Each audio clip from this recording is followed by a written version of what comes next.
passar do tempo, eu comecei a olhar um defeito de uma pessoa que estava estava mostrando um defeito dela, né?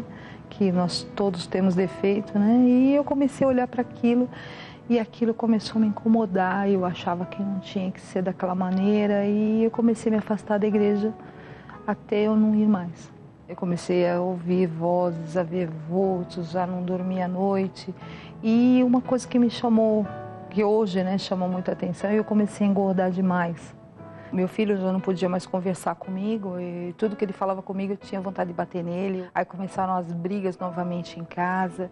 Aí chegou um ponto de a gente não ter dinheiro. Eu não tinha dinheiro para mandar meu filho para a escola. Muito depressiva, muito ansiosa. Comecei a ficar com o coração apertado, pesado. Era angústia, tristeza. Eu chorava demais. Às vezes eu passava a noite andando pela casa e eu sabia que eu podia, que eu tinha uma solução, mas eu não conseguia. Eu queria voltar, eu via os programas da igreja e eu não conseguia voltar. Eu não tinha forças para poder chegar e falar, não, eu tenho que voltar. Até que meu filho começou a ter crise de asma. Essa crise e várias vezes internado e foi uma luta terrível, porque assim, eu vivia do hospital para casa e de casa para o hospital. Até que um dia ele internou, eu estava trabalhando e não estava sabendo. Estava tão grave que o médico pôs ele na sala de emergência, colocou os carrinhos de parada respiratória, ligou ele num monte de aparelho. Fui até o hospital, cheguei lá e vi o menino naquela situação. Eu fiquei revoltada. E minha mãe falou assim, vamos na igreja? Fez o convite de novo, né? Eu falei, vamos sim, vamos voltar. Aí eu voltei. A realidade, o que eu queria era nascer de novo, apagar esse passado triste do meu coração. Aí voltei a fazer as correntes, as campanhas, né? E meu filho foi curado. A minha família hoje é uma bênção, né? Nós temos harmonia, não existe mais as brigas. Acabou tudo aquilo que um dia fez mal para nós, aquilo tudo saiu de dentro da nossa família. O vazio que eu tinha, a tristeza que eu tinha, aquela mágoa, aqueles sentimentos ruins que eu havia dentro de mim, aquilo tudo foi tirado. Hoje eu tenho paz. Eu sei que tem pessoas que estão afastadas. Que o que eu tenho para dizer para elas é que elas voltem. Porque o tempo que eu fiquei afastada foi um tempo muito difícil, foi muito ruim. E eu não tinha necessidade de estar passando pelo que eu passei. Mas eu falo para vocês, voltem. Hoje eu posso dizer que eu tenho uma vida transformada. E hoje eu posso dizer que hoje eu sou feliz. Muito bem, amigos. Graças a Deus, estamos de volta com você. Você acompanhou esses casos verídicos, pessoas que venceram através do poder do sacrifício. Se você quer vencer também, então faça o mesmo. Tome, por exemplo, esses homens. Tome, por exemplo, Jacó. Se você quer mudar a sua história, então nós devemos nos espelhar naquelas pessoas que tiveram um resultado, tiveram uma mudança, uma transformação. E com certeza, Deus também irá fazer o mesmo na sua vida. Eu quero falar para você, meu amigo, minha amiga, você que nos assiste, muitas pessoas têm fé. Aliás, talvez você acompanhe o programa e você nem frequenta o centro de ajuda e você diz que tem fé em Deus. Muitas pessoas dizem que têm fé em Deus, faz as suas orações, porém, sua vida não muda. Porém, as coisas não mudam. Essa é a verdade, não é crua. Talvez você é uma pessoa que há muito ano você professa uma fé em Deus. Você crê que há um ser, que há algo, que há alguém que pode mudar a sua vida, mas não muda. Sabe por quê, meu amigo? Porque falta não só professar uma fé em Deus, mas ter uma fé materializada, uma fé viva, uma fé genuína, uma fé com obras que chamam verdadeiramente a atenção de Deus. Foi isso que esses casos verídicos fizeram, outras pessoas mais, e então o Deus de Jacó mudou a situação deles. Vamos acompanhar mais testemunhos e eu já volto falando mais com vocês. O que aconteceu? Aconteceu que eu fui fazer uma cirurgia e eu não podia, fiquei com os 3 dedos da frente dormentes e esta parte era uma dor enorme que eu não aguentava e antes de ir para a cama, com o cravo andava baixo e cima, eu tive que tirar os sapatos altos para o lado, tive que calçar só rasos, tive que comprar dois pares de sapatos. Há quanto tempo estava assim? Mais de 1 ano, 2 anos? Um mês. E hoje de manhã acordei e senti os dedos. E a perna não me dói como doía. Aguento bem a dor, quase não me dói nada, já não tomei comprimido de manhã. Passou? Sim.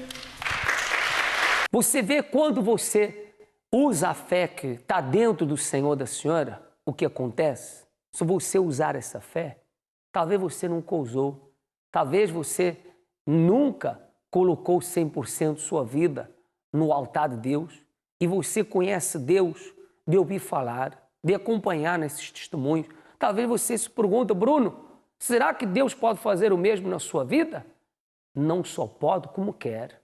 Mas para isso, Ele precisa da sua fé materializada. Dia 14 de julho é a data, é o dia. É o dia para que você venha então ver a glória de Deus na sua vida. Para que você também, amanhã, você possa ser um testemunho vivo do poder do Deus de Jacó. Jacó, ele mudou sua identidade. Jacó foi transformado. Jacó foi abençoado. Hoje Jacó é morto. Hoje Jacó não existe mais. Hoje é o Senhor, a senhora, que tem que mudar de vida e com certeza vai mudar. Dia 14 é o dia da sua mudança.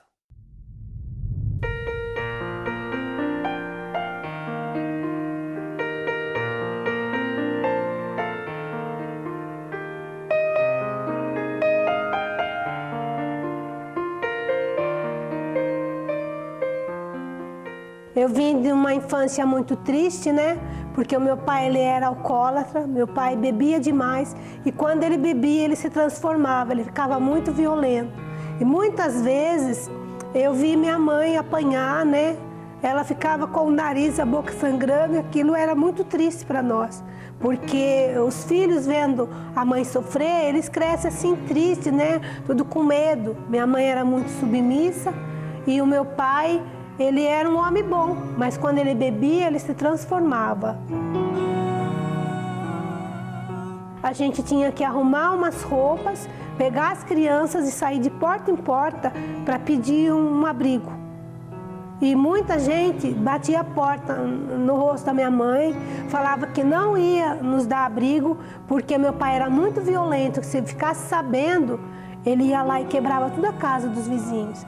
Então, muitas vezes a gente saía de casa com as crianças, às vezes até sem assim, um cobertor, né? A gente chegava até a dormir no meio do mato. Porque se ele encontrasse a gente, ele batia. Então, o medo era muito grande e a tristeza também.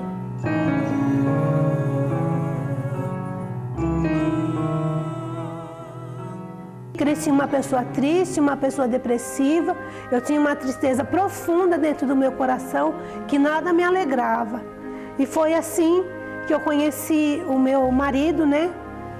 E chegamos ao casamento e eu naquela tristeza. E foi quando eu me casei, né?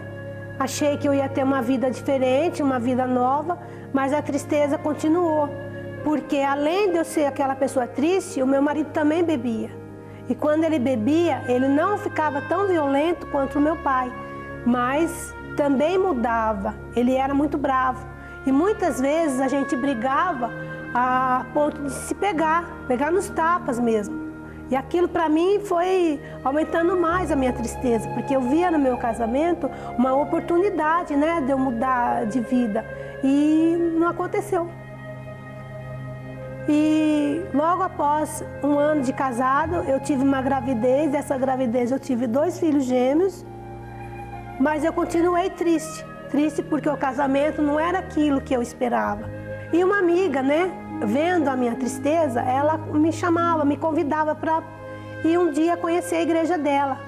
Mas quando ela falou que era a Igreja Universal, eu relutei, porque eu achava dentro de mim que aquilo não era uma igreja para me frequentar. Eu tinha um orgulho dentro de mim. Eu achava que lá eu nunca ia pisar. Mas ela insistindo tanto, até um dia eu resolvi fazer uma visita na igreja.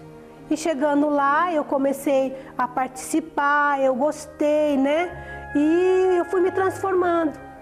Mas mesmo eu já com a vida transformando, né?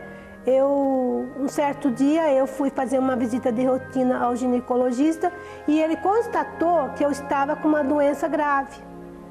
E aí foi meu fundo de poço. Eu fiquei muito triste, eu chorei demais e ele acabou me mandando fazer um tratamento no Hospital do Câncer em São Paulo. E lá eu fiquei 10 meses em tratamento, mas a minha doença ela não sarava, ela não era curada. Cada vez que eu fazia o tratamento, que era tudo pago, o médico olhava para mim e falava que não sabia o que acontecia, porque a minha doença não regredia. E a minha tristeza era tanto que muitas vezes de madrugada eu acordava, eu não dormia mais, eu chorava muito. Eu não chorava perto dos meus filhos, mas eu chorava demais, porque eu me sentia já morta. Foi quando eu cheguei para Deus e falei que se Ele era Deus mesmo, que Ele me curasse. Ou então me matasse. Mas naquela hora eu senti uma coisa assim tão forte dentro de mim que eu já me senti curada. Abandonei o tratamento em São Paulo, nunca mais vi aquele médico. E fui no médico aqui da minha cidade, marquei uma consulta, falei que eu queria todos os exames. E qual foi a surpresa dele quando ele pegou os exames? Ele olhou para mim e falou assim: Dona Zélia, a senhora não tem mais nada. O que aconteceu? Eu falei: o Senhor Jesus me curou. Isso já faz alguns anos, faz uns 30 dias mais ou menos, eu repeti todos os exames. Eu não tenho nada, eu sou uma mulher super saudável, eu não tenho nada. Hoje a minha vida é toda restaurada. Eu que morava numa casa pequena, moro numa casa grande. Eu que era dona de casa, eu sou uma empresária. Hoje os meus filhos que brigavam tanto, não tem brigas na minha casa. A minha casa hoje é tudo assim, um ambiente de calma, de paz, não tem mais tristeza. Aquela tristeza anterior que eu tinha, acabou. Eu fui curada de tudo, da tristeza, daquela depressão, de tudo. Hoje eu sou uma pessoa feliz e muito feliz.